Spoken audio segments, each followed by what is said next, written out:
In het kader van de Nationale Sportweek werd dinsdag op Sportpark de Wiehe in Venray gewerkt aan het thema weerbaarheid bij jongeren. Ja, vandaag zijn we eigenlijk hier naartoe gekomen om wat leerlingen bezig te houden voor middelbare scholen en gericht op weerbaarheid.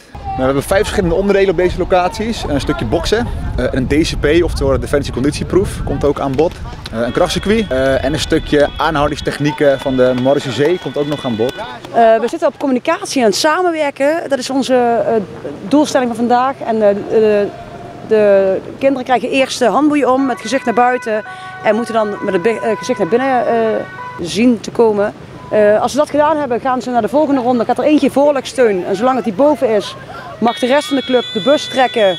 En als laatste hebben ze daarachter een kruiswoordspuzzel die ze mogen oplossen.